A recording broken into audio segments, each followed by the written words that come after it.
حضرت ابن الجوزی رحمۃ اللہ علیہ فرماتے ہیں کہ ایک درویش تھے، حضرت ابو ہاشم ان کا نام تھا۔ کہتے ہیں بڑی مجبوری تھی، مجھے کہیں جانا تھا تو کشتی نہیں مل رہی تھی۔ اچانک ایک کشتی گزرنے لگی تو میں بھی سوار ہونے لگا تو ملاح نے مجھ سے کہا کہ یہ ایک صاحب بیٹھے ہیں، بڑے امیر ہیں، ساتھ ان کی کنیز ہے، انہوں نے مجھ سے بک کر لی ہے، ساری کی ساری کیا کدھر سی سالم کرا لیا ٹانگا، وہ ساری کی ساری بک کر لی ہے، تو میں تو کسی کو نہیں بٹھا سکتا۔ تو وہ جو صاحب بیٹھے تھے بڑے سیٹھ آدمی تھے، کہنے لگے میاں آپ کسی اور کشتی میں، اور جو ان کی کنیز تھی نا وہ کہنے لگی چہرے سے کوئی نیک آدمی لگتا ہے، چلو اتنی سواریوں کی جگہ ہے، کسی کونے خدرے میں بیٹھ جائے گا، ہمارا کیا جائے گا۔ کہا اچھا چلو آ جاؤ۔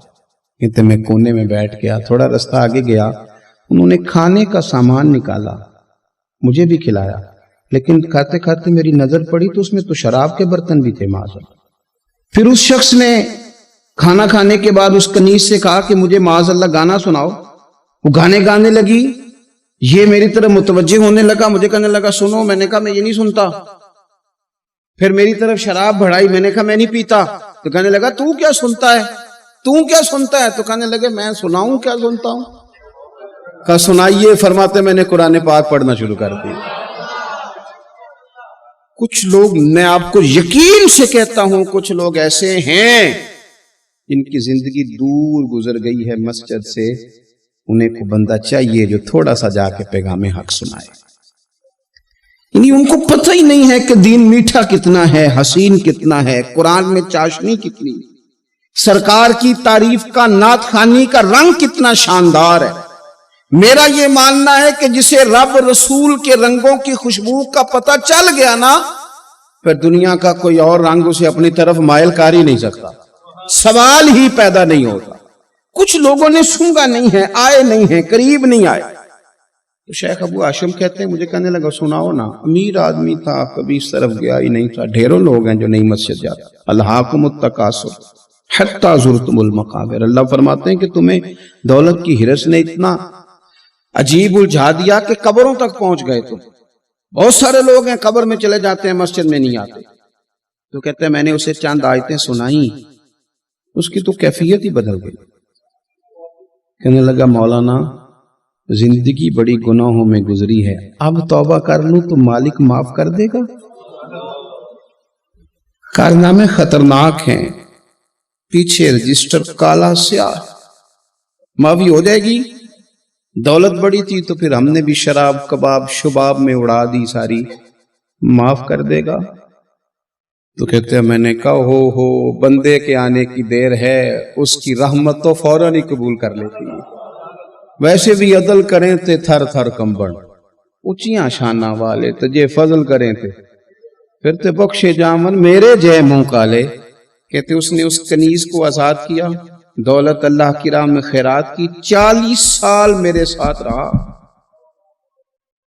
پھر میں نے اس کی زبان سے سوائے خیر کے جملہ نہیں سنا، ایک کی بات کرتا تھا، کہتا تھا شیخ کاش آپ مجھے تھوڑا پہلے مل جاتے، زندگی سے یہ گلہ ہے کہ تو ذرا دیر سے ملا ہے، پہلے مل جاتے نا تو شاید میری زندگی کچھ اور دن بن جاتے، تھوڑی دیر اللہ والے کی صحبت۔ آپ فرماتے ہیں پھر وہ 40 سال کے بعد میرے سامنے انتقال ہوا، میں نے ہی دفن کیا، میں نے ہی قبر میں اتارا، جنازے کا اہتمام بھی میں نے ہی کیا۔ میرا یار تھا، دل لگ گیا تھا، پیار ہو گیا، میں پریشان رہتا۔ ایک دن خواب میں مل کے مجھے کہنے لگا فکر نہ کر، میں نے اپنے رب کو بڑا ہی مہربان پایا ہے، میں نے اسے بڑا کریم پایا ہے، معاف کرنے والا پایا ہے، درگزر کرنے والا پایا ہے، اس نے فضل فرما دیا، میرے گناہوں پر اس کے عفو و درگزر کا قلم چل گیا ہے، اور میرے حق میں جو فیصلہ آیا ہے وہ رحمت والا ہی آیا ہے۔ جو لوگ کہتے ہیں نا میرا دل نہیں بدلتا، جو لوگ کہتے ہیں میری کیفیت نہیں بدلتی، ذوق نہیں آتا، تو یہ حدیث بتاتی ہے کہ ذوق بھی کوئی خاص صحبت میسر آئے تو پھر ہی قائم رہتا ہے۔ وہ جو محبوب علیہ السلام نے فرمایا نا کہ اللہ کا بندہ وہ ہے جسے دیکھو تو رب یاد آ جائے۔ خاص لوگ ہوتے ہیں جن کی صحبت میں بیٹھنے سے انسان کا دل اللہ سے جڑتا ہے، رسول اللہ صلی اللہ علیہ وسلم سے جڑتا ہے، دین پر عمل کرنے کو طبیعت چاہتی۔ ایسے لوگوں کی صحبت کتنی مفید ہے وہ ہمیں اس حدیث سے عکس کرنا ہے۔ حضرت حنظلہ رضی اللہ تعالیٰ عنہ اور مرکز وفا اور اس امت کے ادب اور عشق میں استاد حضرت ابو بکر صدیق رضی اللہ تعالیٰ عنہ، یہ دونوں حضور کی بارگاہ میں گئے، انداز کا اختیار کیا، کہنے لگے یا رسول اللہ صلی اللہ علیہ وسلم، ہمارے دل کی تو کیفیات دو قسم کی ہیں۔ حضور جب ہم آپ کے پاس ہوتے ہیں نا، جنت اور دوزخ کا ذکر سنتے ہیں، ہمیں یوں لگتا ہے جنت اور دوزخ ہماری آنکھوں کے سامنے، دل کے اندر فوراً جذبات ابھر آتے ہیں کہ اب ہر خیر کا کام کرنا، اب جنت ہی کی طرف مائل ہونا ہے۔ ہماری قلبی کیفیات، ہماری باطنی کیفیت بدل جاتی، نور علی نور ہو جاتا ہے سارا کچھ۔ لیکن حضور جب ہم آپ کی بارگاہ سے اٹھ کے گھر جاتے ہیں، بال بچوں کے پاس جاتے ہیں، تو پھر وہ حال نہیں رہتا۔ یا رسول اللہ صلی اللہ علیہ وسلم یہ کیا ہے؟ تو محبوب نے کیا فرمایا؟ آپ یقین کریں، جو اہل طریقت اور تصوف ہے نا، یہاں ان کی روحیں مچل جاتی ہیں۔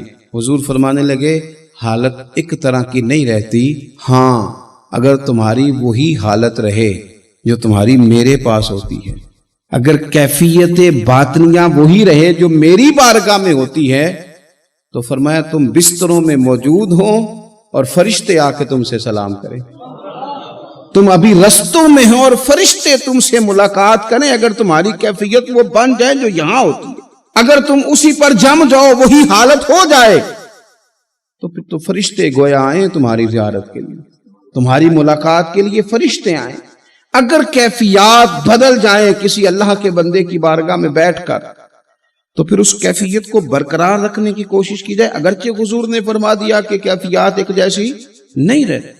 اور چلو میرے بھائی تھوڑی دیر کے لیے ہی صحیح، جتنی صحبت میسر آئے، شاید اسی لیے امام اعظم ابو حنیفہ رحمۃ اللہ علیہ کی عمر 60 سال سے زیادہ تھی، تو کسی نے پوچھا حضور کتنی عمر ہے؟ فرمایا عمر ہے 3 سال۔ حضرت آپ تو علم، عمل، روحانیت، معرفت کے شاہ سوار ہیں، تو ساری داڑھی سفید اور آپ کہہ رہے ہیں 3 سال۔ فرمانے لگے عمر وہی 3 سال ہے جو امام جعفر صادق کی خدمت میں گزر گئی۔ وہ کیفیات جو ان کی بارگاہ میں رہتی تھیں، وہ انداز جو ان کی بارگاہ میں رہتا تھا، جو ان کے پاس ہوتا تھا، وہ پھر کہیں اور میسر ہر مشکل دی کنجی یارو ہاتھ مرداں دے آئی۔ اور مرد نظر کرے جس ویلے، اوئے ہوئے، مرد نظر کرے جس ویلے، مرد نظر کرے جس ویلے، پھر مشکل رہے نہ کائی۔ وہ جو کیفیات ہے نا اس وقت کی، کوئی رب کا بندہ ملے اور انسان اس کی صحبت میں بیٹھ کے اپنے رب کو یاد کرے، رسول کریم کی محبت میں مچلے، تو پھر وہ لمحے اتنے قیمتی ہیں کہ وہ زندگی سنوارنے کے لیے کافی ہو سکتے ہیں۔